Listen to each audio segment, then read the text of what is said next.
Kevin Harris stood in front of his bathroom mirror and adjusted his tie for the 5th time that evening, and his hands would not stop shaking.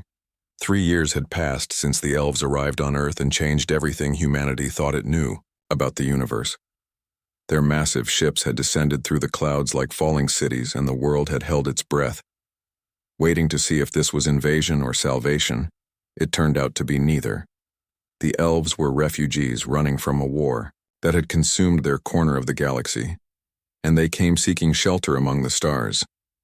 Kevin had watched it all unfold on television from his small apartment while nursing wounds that had nothing to do with his body. The war on Earth had ended just months before first contact, and Kevin had returned home with medals he never wore and memories he could not shake.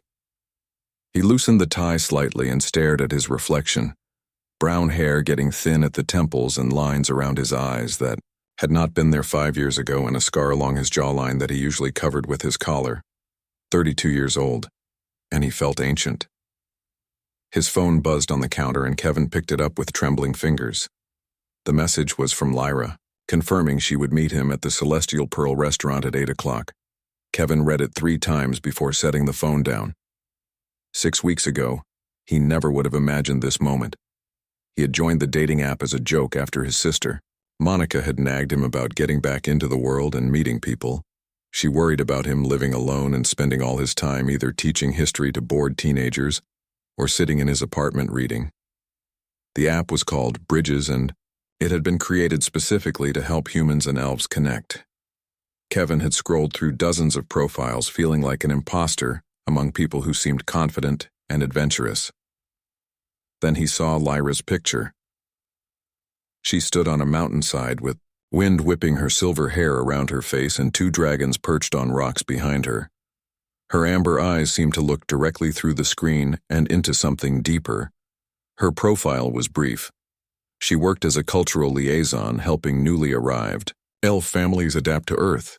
She enjoyed ancient poetry and long walks, and her bio said she was looking for someone who understood that strength came in many forms. Kevin had stared at that profile for 20 minutes before finally typing a message. He did not try to be clever or charming.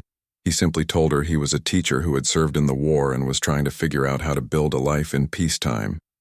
He asked her what it was like to leave everything behind and start over on an alien world. He did not expect a response. 3 days later, Lyra wrote back. Her message was long and thoughtful, and she said his question had moved her because most humans wanted to talk about how beautiful elves were or how magical their technology seemed. Nobody asked about the cost of survival. They exchanged messages for weeks. Kevin learned that Lyra had been a scholar on her homeworld studying the history of conflicts between different species. She had 2 dragon companions named Ember and Shade, who had bonded with her when she was 13 years old in a ceremony that tied their life forces together. She told him about the enemy that had driven her people across the stars, an ancient machine intelligence that consumed worlds and left nothing but silence in its wake. Lyra's homeworld had fallen 300 years ago, and her people had been running ever since. In turn, Kevin shared pieces of himself he had not spoken about in years. He told her about his brother Danny, who had died in an ambush 6 months before the ceasefire. He described the guilt of surviving when better people had not. He explained how teaching history had become his way of finding meaning in the chaos. Lyra had responded that grief was a language spoken by all living things, and perhaps that was the one universal truth in the cosmos. Now Kevin was about to meet her in person, and his stomach felt like it was trying to escape through his throat. He grabbed his jacket and headed for the door before he could talk himself out of it. The Celestial Pearl floated above the city, suspended by some kind of elf technology that Kevin did not understand. A shuttle carried him up from the ground level, and he spent the ride trying not to look down through the transparent floor. Other passengers chatted excitedly about their evenings, but Kevin sat in silence and focused on breathing. The restaurant was beautiful in a way that made Kevin feel underdressed, despite his best suit. The walls seemed to be made of liquid light that shifted through soft colors, and the floor was transparent, showing the city lights below. Tables were arranged around the edges, giving every seat a spectacular view. The hostess was human, and she smiled warmly when Kevin gave his name. "Your companion has not arrived yet," she said, "but your table is ready. Would you like to wait there or in the lounge?" Kevin chose the table, hoping it would give him time to calm down. A waiter brought water and asked if he wanted anything stronger. Kevin declined, knowing he needed his wits about him. He sat and watched the other diners. Several tables had mixed groups of humans and elves talking and laughing together. One elf man was showing a human woman something on a holographic display while she gasped in wonder at. Another table, an elderly human couple dined with an elf family, and their young children were asking excited questions. 3 years ago, this would have been impossible. Now it was becoming almost normal. 20 minutes passed and Kevin started to worry that Lyra had changed her mind. Maybe she had realized that meeting a damaged human teacher was not worth her time. Maybe her messages had been polite obligation and nothing more. Then the air near the entrance shimmered like heat waves over summer. Pavement 2 shapes materialized first and Kevin's breath caught dragons. They were smaller than he expected, about the size of large dogs, but infinitely more graceful. Their scales shifted between deep purple and blue like oil on water, and their eyes glowed with fierce intelligence. One had small horns that curved back from its skull, while the other had a ridge of spines down its back. Between them walked Lyra, and Kevin forgot how to breathe. Her picture had not done her justice. She stood nearly 7 feet tall, moving with a grace that seemed to defy gravity, and her silver hair cascaded down her back, catching the restaurant's shifting lights. She wore a simple dress that looked like it had been woven from starlight, and her amber eyes swept the room until they found Kevin. His heart hammered against his ribs. Kevin stood up too fast and his knee banged against the table, making the water glass wobble. He grabbed it before it could fall and felt his face burning. Lyra crossed the restaurant, and every conversation seemed to pause as people turned to watch. The dragons padded beside her, their claws clicking softly on the floor. She stopped at the table and smiled. That smile did something strange to Kevin's chest. "Hello, Kevin," she said, and her voice was like music played on instruments that did not exist on Earth. "I apologize for being late. My companions were being difficult about which portal station to use." The dragons made chirping sounds that seemed almost offended. Kevin found his voice somewhere in his throat. "No problem, it's completely fine. I'm just glad you came. Please sit down." Lyra settled into the chair across from him, and the dragons immediately began investigating everything within reach. The one with horns sniffed at Kevin's shoes while the one with spines examined the table leg with intense focus. "You must be Ember and Shade," Kevin said, looking at the dragons. Lyra's expression warmed. "Yes, Ember is the one currently judging your footwear, and Shade is wondering if the table is edible. They are curious about everything." Kevin laughed and some of his nervousness faded. "I hope my shoes pass inspection." Ember looked up at him with glowing eyes and made a sound like a cat's purr mixed with distant thunder. Then both dragons settled beneath the table and Ember rested her warm head on Kevin's foot. Lyra watched this with raised eyebrows. "That is unusual," she said. "Ember does not trust easily. You should feel honored." Kevin reached down slowly and touched the dragon's scaled head. It was warm and smooth like polished stone, and Ember leaned into his touch. "I definitely do," he said. The waiter returned and took their orders. Kevin noticed how the young man kept stealing glances at Lyra while trying to maintain professional composure. When they were alone again, Lyra leaned forward slightly. "You seem nervous," she observed. "Am I that frightening in person?" Kevin met her amber eyes and decided honesty was better than pretense. "Maybe a little," he admitted. "I've never done this before. Dated someone from another world, or anyone with dragons, or anyone this beautiful." The last part slipped out before he could stop it, and Kevin wanted to sink through the transparent floor. Lyra's expression softened, and something that might have been sadness flickered across her face. "Beauty is common among my people," she said quietly. "It means very little.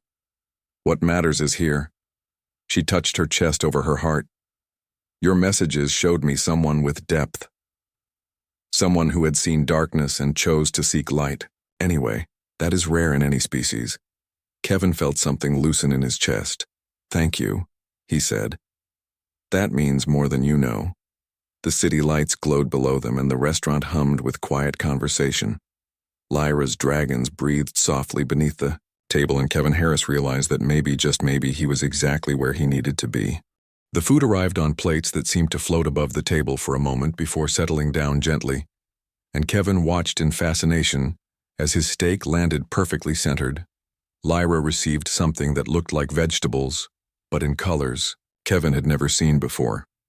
Deep purples and bright oranges that seemed to glow with their own light. The dragons got small portions of raw meat that had been cut into precise cubes, and they ate with surprising delicacy, using their claws to pick up each piece. Kevin cut into his steak and tried to think of something intelligent to say. His mind felt blank, so he went with honesty again. "I have to admit," he said, "I read everything I could find about elf culture before tonight. I wanted to make sure I didn't accidentally insult you or do something wrong." Lyra paused with her fork halfway to her mouth. "What did you learn?" Kevin felt heat creep up his neck. Well, apparently making direct eye contact is considered very intimate among your people, and touching someone's hair without permission is one of the worst insults possible. Also, you have 17 different words for honor, and they all mean slightly different things. Lyra set down her fork, and her amber eyes studied him with an intensity that made Kevin's skin prickle. "You did research," she said slowly. "Most humans assume we are just like them with pointed ears. They do not bother to learn." Kevin shrugged, feeling self-conscious. "You're not just like us. That's what makes this interesting. If I wanted to date someone exactly like me, I'd just talk to a mirror." Lyra laughed, and the sound was like wind chimes in a summer breeze. Several nearby diners turned to look, and Kevin saw wonder on their faces. "I like you, Kevin Harris," she said. "You are honest, even when it makes you uncomfortable. That is a rare quality." Kevin took a sip of water to hide his pleased expression. "Can I ask you something?" he said. "Of course. Why did you agree to meet me? I mean, you must get dozens of messages every day, hundreds. Probably you're amazing. And I'm just a high school history teacher who lives in a tiny apartment and still has nightmares about the war." Lyra was quiet for a long moment. Beneath the table, Shade shifted position and made a soft, questioning sound. Finally, she spoke. "Do you know why my people came to Earth specifically?" Kevin nodded. "The news said it was because our planet was in a relatively safe region of space, away from the major conflict zones." "That is part of it," Lyra agreed. "But there was another reason. Your species is young. You only achieved space travel a few centuries ago, and you nearly destroyed yourselves multiple times in the process. Wars and plagues and environmental disasters. Yet you survived. More than that, you kept trying to be better." Kevin frowned, trying to understand where she was going with this. "My people have existed for over 10,000 years.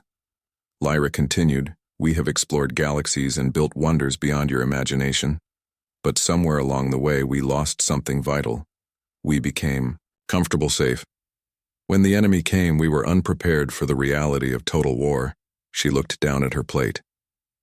"We have been running for 300 years, fleeing from system to system, and watching our population shrink with each evacuation. We have the best technology in the known galaxy, but we are dying as a people, because we forgot how to fight, how to adapt, how to hope when everything seems lost."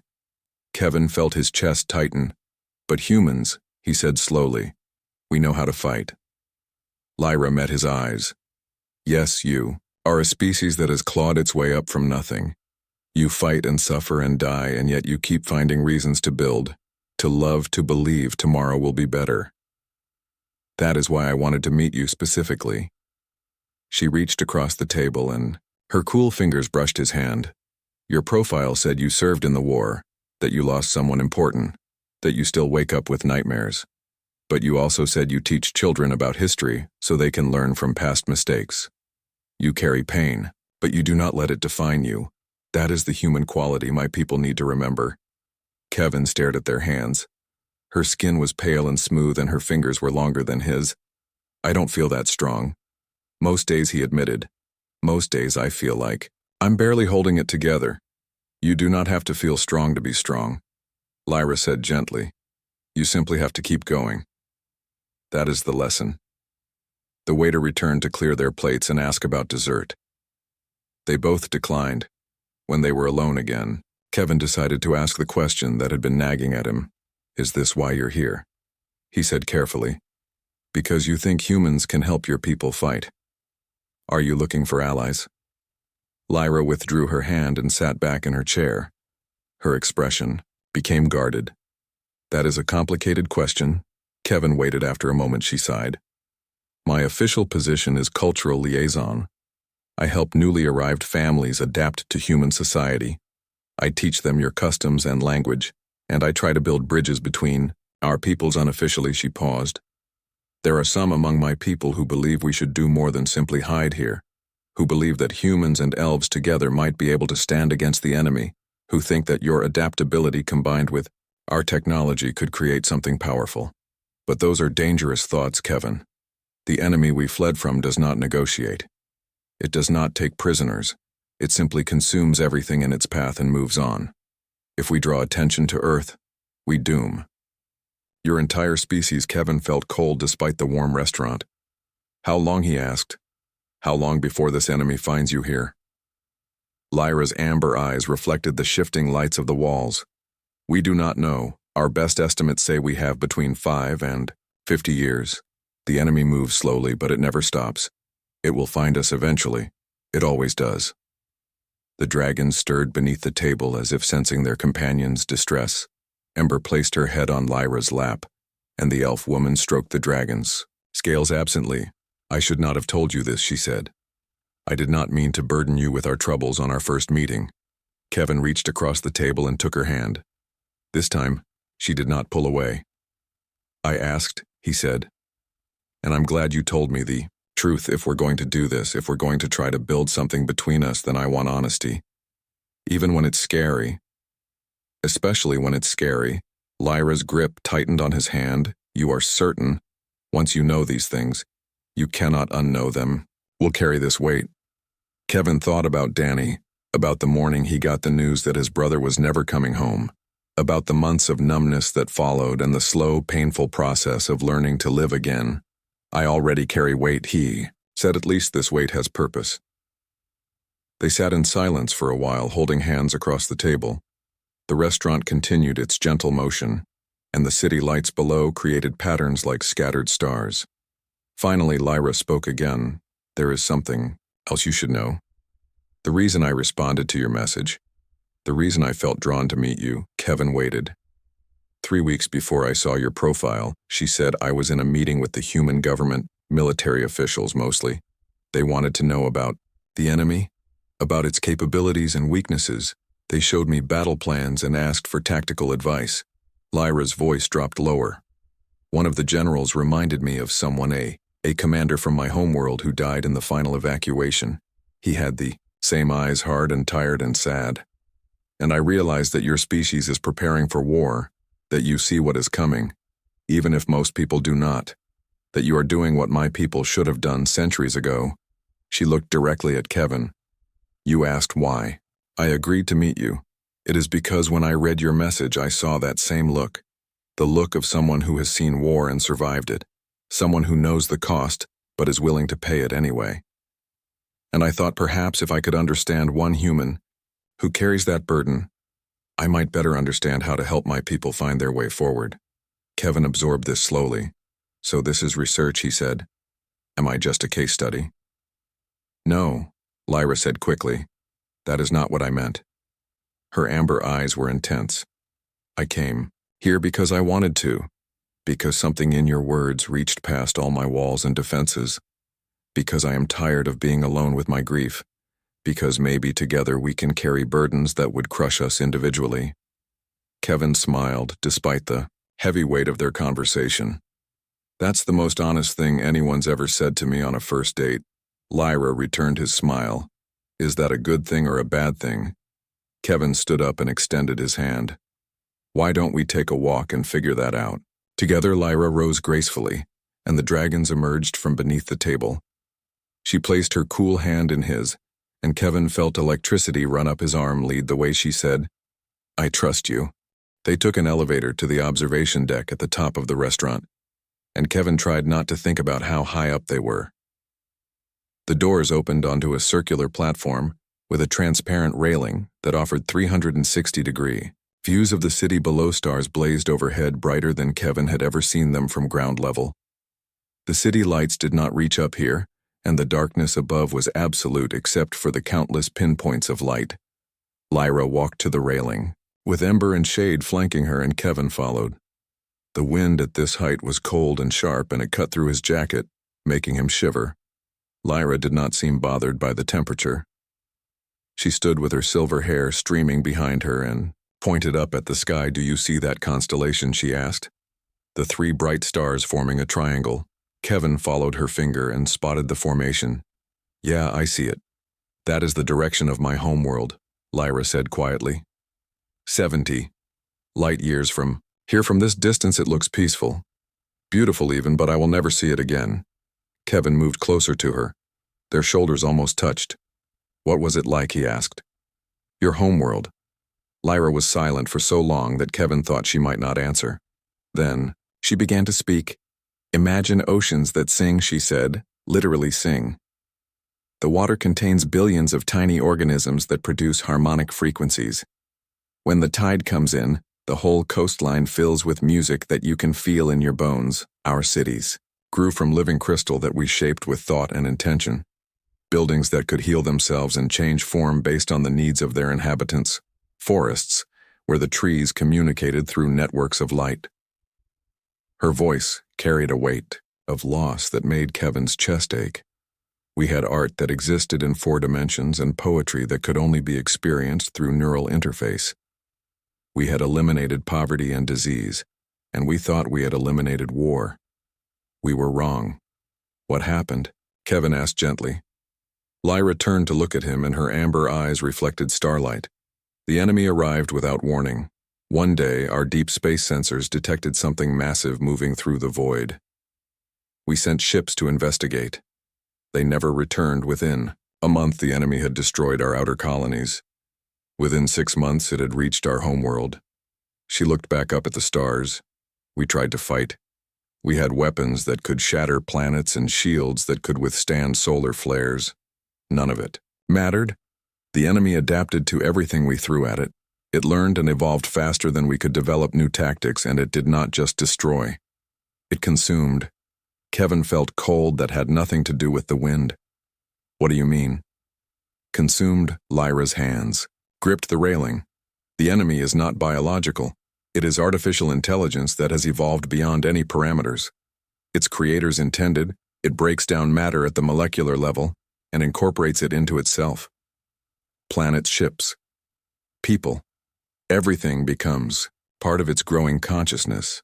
We do not know where it came from or what its original purpose was.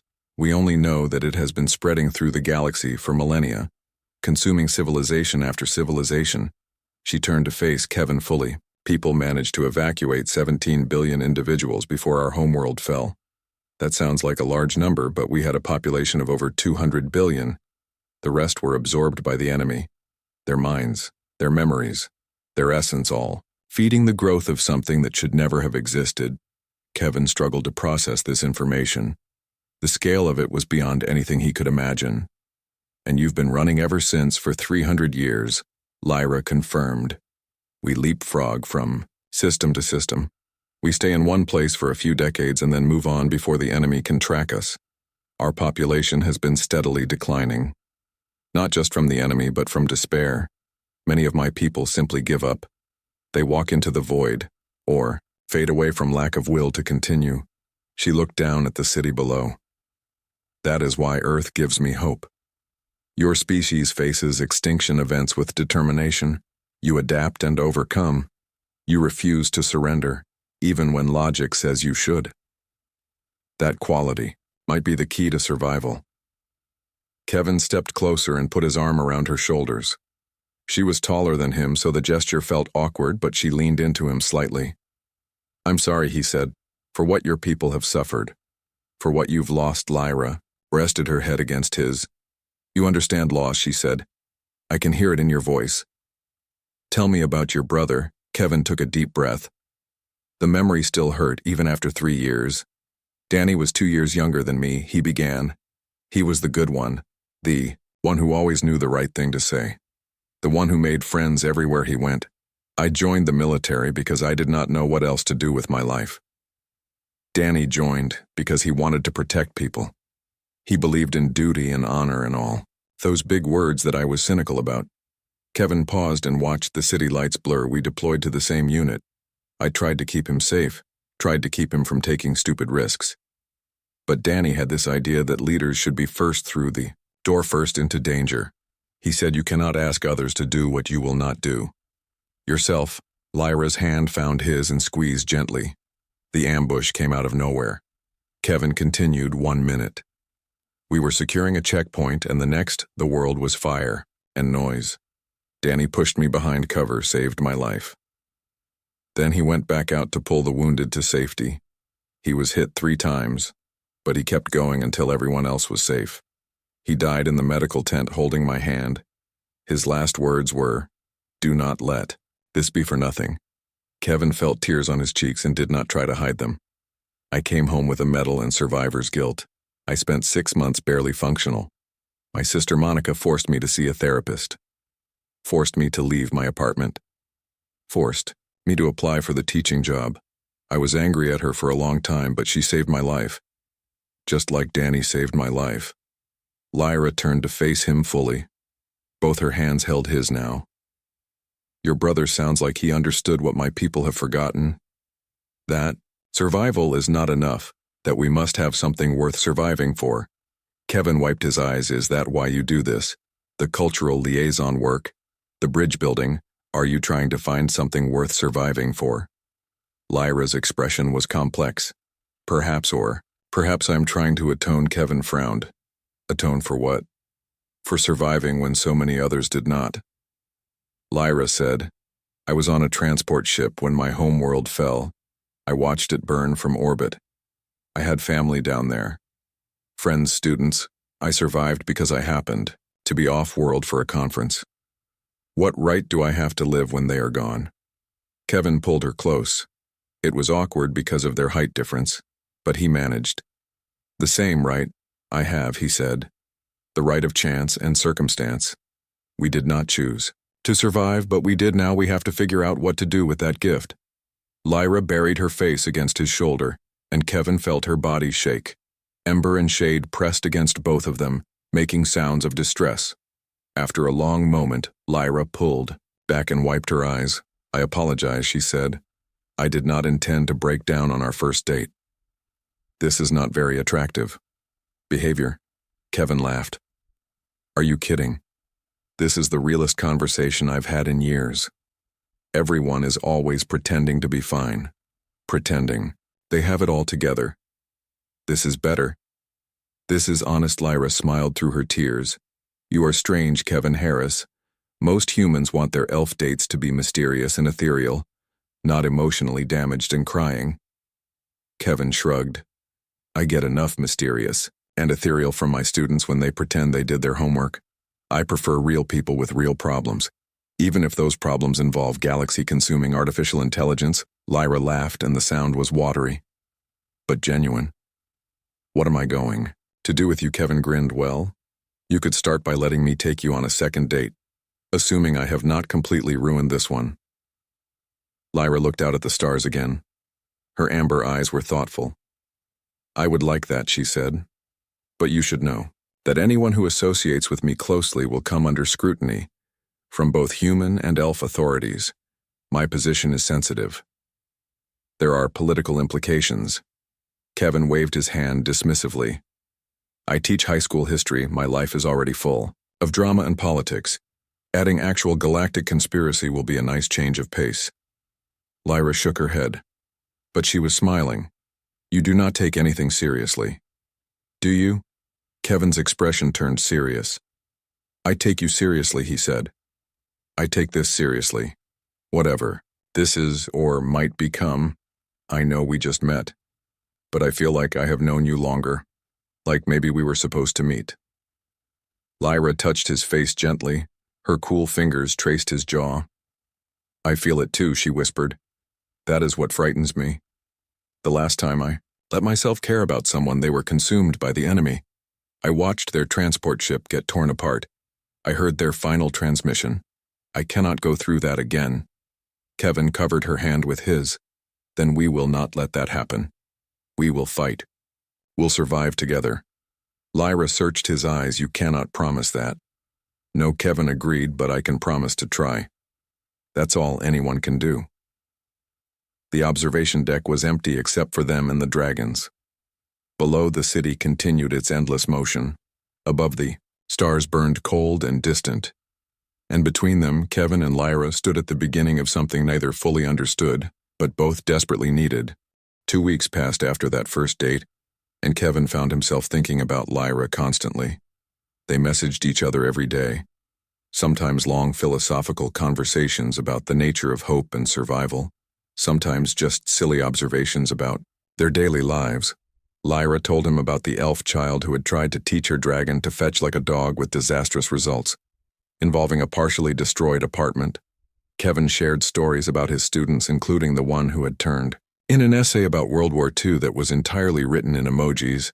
They met for coffee 3 times, once at a small cafe near Kevin's school, where Lyra had to duck through the doorway, and the other customers stared openly. Once at an elf establishment, where everything was too tall for Kevin, and he felt like a child in an adult world. Once at a park where they walked for hours while Ember and Shade chased birds that were far too fast for them. Each time Kevin felt the connection between them deepen. It was more than attraction. Though Lyra was beautiful in a way that made his chest ache, it was recognition. 2 people who had survived trauma and were trying to figure out how to live with the aftermath. On a Thursday evening, Kevin's phone rang while he was grading papers. Monica's name flashed on the screen. He answered with a sigh, knowing she would lecture him about something. "Hey sis, do not hey sis me," Monica said. Her voice was sharp. "Why did I get a call from a government agent asking questions about you?" Kevin's stomach dropped. "What kind of questions?" "Questions about your service record, your psychological evaluations, your current employment, your dating life." Monica's voice rose. "Kevin, what have you gotten yourself into?" Kevin set down his pen and rubbed his eyes. "I've been seeing someone. An elf. Her name is Lyra." There was silence on the other end. Then Monica exploded. "Are you insane? Do you know what position that puts you in? Elf-human relationships are already controversial, and you're dating someone who works for their government. This could destroy your career." Kevin felt anger flare in his chest. "My career teaching history to teenagers who would rather be on their phones. That career." "Monica, I appreciate your concern, but this is my life." His sister's voice softened slightly. "I know, I just worry about you. You're finally doing better. Getting out of the apartment, engaging with life again. I do not want to see you hurt." Kevin's anger faded. "I know," he said, "and I love you for worrying. But Lyra is important to me, more important than I can explain. This is not just some casual thing." Monica sighed. "Fine. But be careful, okay? If government agents are asking questions, it means someone is paying attention. Whatever is happening, make sure you know what you're getting into." After they hung up, Kevin sat staring at his phone. Government agents asking questions. That could not be good. He called Lyra immediately. She answered on the second ring. "Kevin, is everything all right?" "Not really," he said. "My sister just told me that government agents have been asking about me. About us." There was a long pause. "I was afraid this might happen." Lyra said quietly, "Can we meet? I need to explain something." They met at Lyra's apartment an hour later. It was in a building designed specifically for elf refugees. The ceilings were high and the architecture flowed in organic curves that reminded Kevin of photographs he had seen of nature.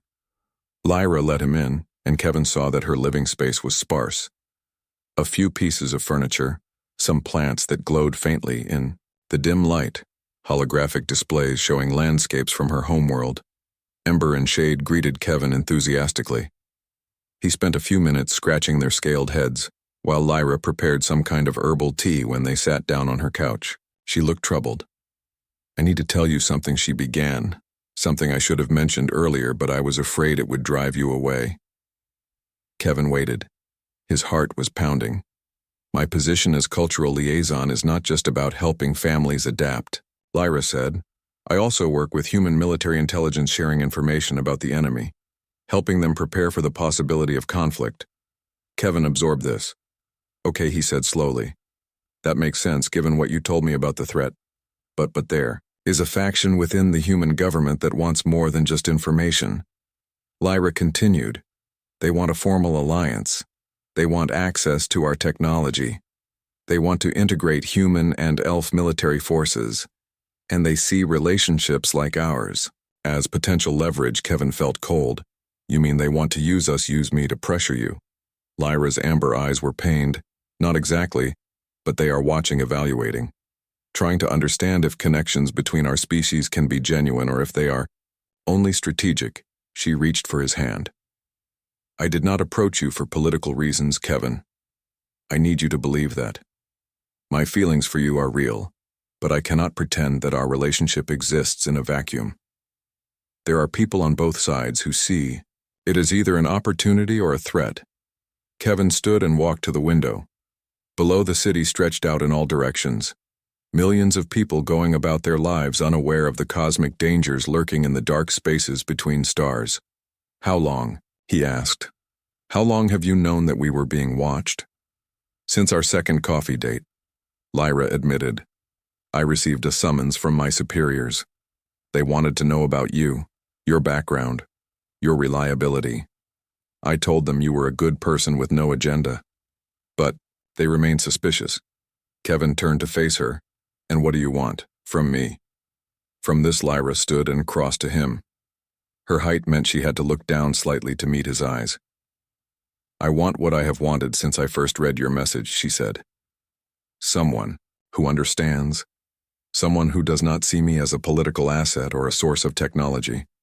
Someone who sees me as Lyra, a person who is tired and scared and trying to find meaning in chaos. Kevin cupped her face in his hands. Her skin was cool and smooth. See you, he said. Not the liaison, not the elf with classified information. Just you. Lyra kissed him. It was gentle at first. Tentative, then deeper as 300 years of loneliness met 3 years of grief, and both found something worth holding on to when they pulled apart. Kevin was breathing hard. So what do we do, he asked. How do we navigate this? Lyra led him back to the couch. We continue, she said. We live our lives. We refuse to let politics dictate our choices, but we are careful. We assume everything we say and do is being monitored, and we prepare for the possibility that we may be forced to choose between each other and larger obligations. Kevin frowned. That's a terrible plan. Lyra smiled sadly. Do you have a better one? Kevin thought for a moment. What if we go on offense? What if instead of hiding and being careful we go public? Lyra said we let people see that human-elf relationships can be real and meaningful. We become a symbol of cooperation instead of something suspicious. Lyra looked shocked. That would make us targets for media attention, for political pressure, for anyone who opposes closer human-elf relations. Exactly, Kevin said, but it would also make it harder for anyone to use us quietly. If we are public, then any pressure applied to us becomes visible. People will see it, judge it. We take away their ability to manipulate us in the shadows. Lyra was quiet for a long time, Ember, and Shade had curled up at her feet, and they watched Kevin with their intelligent, glowing eyes. You are suggesting we weaponize our relationship, she said finally. Weaponize is a strong word, Kevin replied. I prefer publicize.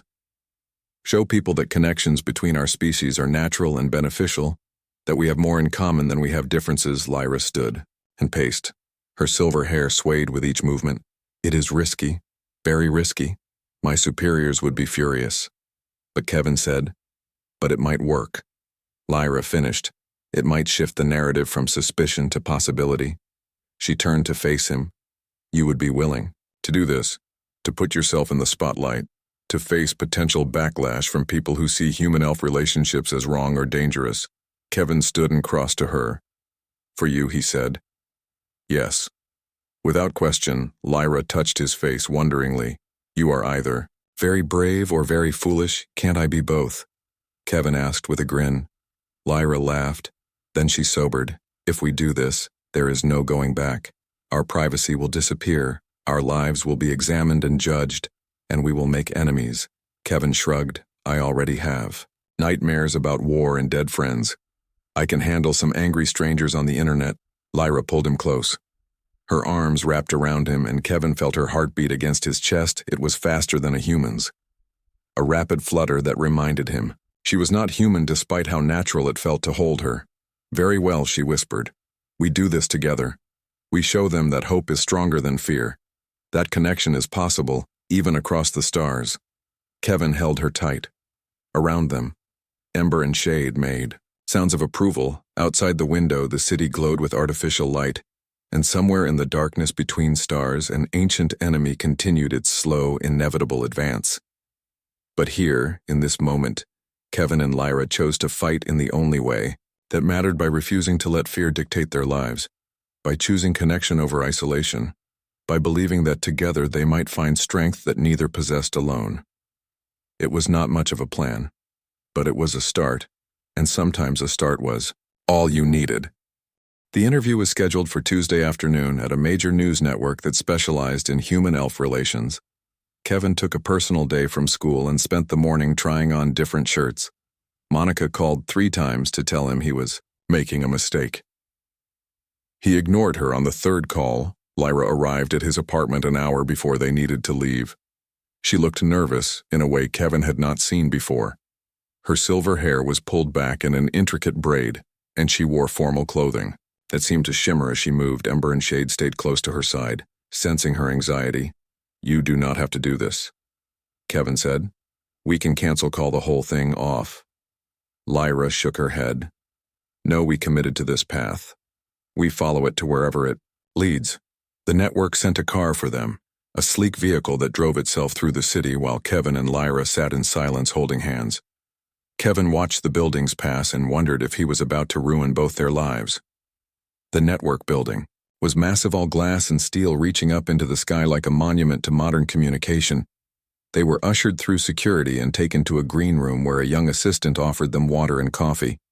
The interviewer would be Patricia, Coleman, a respected journalist known for tough but fair questions. She had covered First Contact extensively and had built a reputation for balanced reporting on human-elf relations. Patricia entered the green room 15 minutes before they were scheduled to go live. She was a woman in her 50s with sharp eyes and graying hair pulled back in a tight bun. Thank you both for agreeing to this, she said, shaking their hands. I know this is not easy. I promise to keep the questions respectful but honest. Kevin appreciated her directness. We understand, he said. We are here to tell our story. Nothing more. They were led onto the set, a small, intimate space with 3 chairs arranged in a triangle. Bright lights made Kevin squint, and he could see camera operators moving in the shadows beyond. Ember and Shade were given a special platform to rest on just off camera. The dragon seemed fascinated by all the equipment. Patricia settled into her chair and adjusted her earpiece. We go live in 60 seconds, she said. Just be yourselves. Speak from the heart. People will respond to authenticity. Kevin felt his pulse hammering in his throat. Lyra squeezed his hand once and then released it. A producer counted down from 10.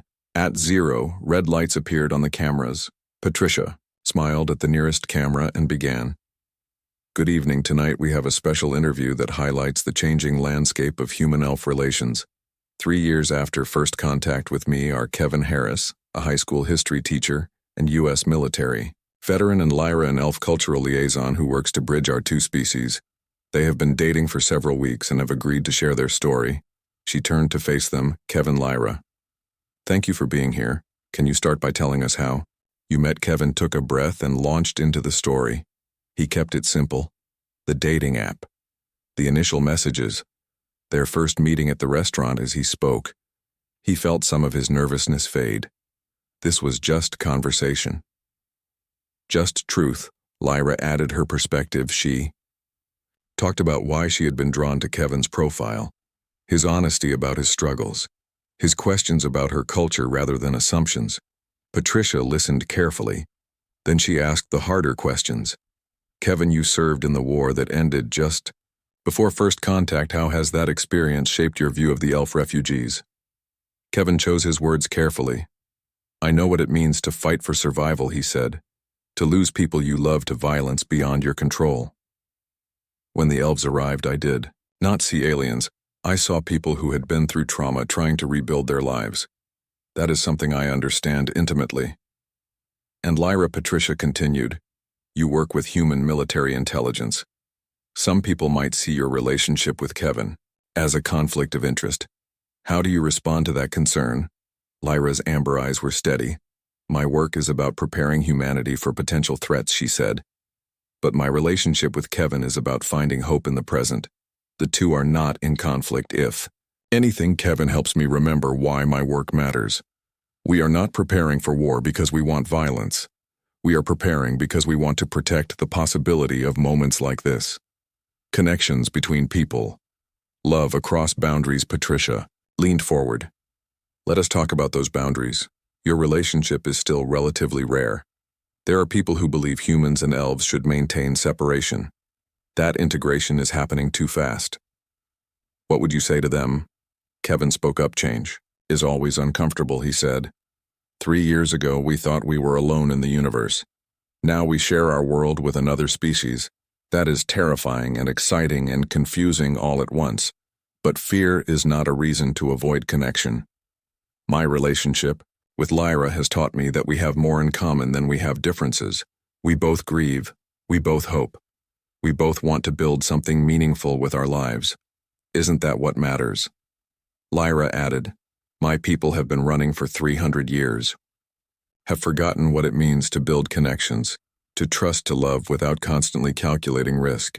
Kevin reminds me that life is more than survival, that the connections we make are what give survival meaning. Patricia's expression softened. That is beautiful. But I have to ask the difficult question. There are rumors that an alliance is being negotiated between human and elf military forces. Some people worry that relationships like yours are being used as political tools. How do you respond, Kevin? And Lyra exchanged glances. They had prepared for this question, but it still stung. Yes. Kevin said, we are aware that people are watching our relationship, analyzing it for political implications. Some see it as proof that cooperation is possible. Others see it as a threat to their worldview. But here is the truth, Lyra. And I did not get together because of politics. We got together because we saw each other as people, as individuals with stories and struggles. We are here today because we refuse to let fear or politics dictate who we can care about. Lyra nodded. Our relationship is not a symbol or a strategy. It is simply what happens when two people who have both known loss find comfort in each other. If that makes some people uncomfortable, then perhaps they need to examine why connection frightens them more than isolation. The interview continued for another 20 minutes. Patricia asked about their future plans, about how they navigated cultural differences, about what they hoped their relationship could represent through it all. Kevin felt a strange calm settle over him. This was right, scary but right. When the cameras finally switched off, Patricia thanked them warmly. That was powerful, she said. I think you two are going to start some important conversations. As they left the building, Kevin checked his phone. It had exploded with messages. Monica demanding he call her immediately, friends from his unit, asking if he had lost his mind, unknown numbers with both support and hate. Lyra's phone was the same. She scrolled through messages with a troubled expression. Well, Kevin said, we definitely got people's attention. Lyra looked up at him. Do you regret it? Kevin thought about the question, honestly. Then he shook his head. No. He said, I regret a lot of things in my life, but this is not one of them. They walked to a nearby park. Ember and Shade needed exercise after being cooped up in the studio. The dragons raced ahead, chasing each other through the grass. Kevin and Lyra followed at a slower pace. Their hands found each other naturally. The sun was setting, painting the sky in shades of orange and purple. Around them, the city hummed with evening activity. People heading home from work, children playing on playground equipment, life continuing in all its messy, complicated beauty. You know what is strange, Lyra said. What I feel lighter. Despite knowing that we have probably made our lives much more complicated, I feel like I can breathe properly for the first time in years. Kevin understood exactly what she meant by going public. They had taken control. They had refused to hide or apologize. They had claimed their right to choose connection over fear. It changes the equation, he said. Now we are not victims of scrutiny. We are participants in a conversation. Lyra stopped walking and turned to face him. The setting sun illuminated her silver hair and made her amber eyes glow. I love you, she said simply. I know it is too soon. We have only known each other for weeks. But I need you to know. Kevin felt his chest expand. I love you too, he said. And you are right. It is too soon and too fast and probably too complicated. But I do not care. They kissed as the sun dipped below the horizon ember, and shade made happy chirping sounds. People walking past smiled or looked away, discreetly. And somewhere high above in the darkness between stars, the enemy continued its slow advance. But Kevin and Lyra had found something worth fighting for. Not abstract concepts like duty or honor, but each other. The simple, profound choice to care about another person despite all the reasons not to. It was not a solution to the larger threats. It would not stop the enemy or solve the political tensions between their species. But it was a beginning. A small light pushed back against an ocean of darkness. And sometimes Kevin thought, sometimes that was enough. Later that night, as they watched the interview replay on Lyra's holographic display, Kevin realized that his nightmares about the war had faded. He still remembered Danny still carried the grief and guilt, but it no longer consumed him, because now he had something to balance it, not a replacement for what he had lost, but a new weight on the other side of the scale. Hope, purpose, love. The simple revolutionary act of choosing to build instead of surrender to despair. Lyra fell asleep with her head on his shoulder.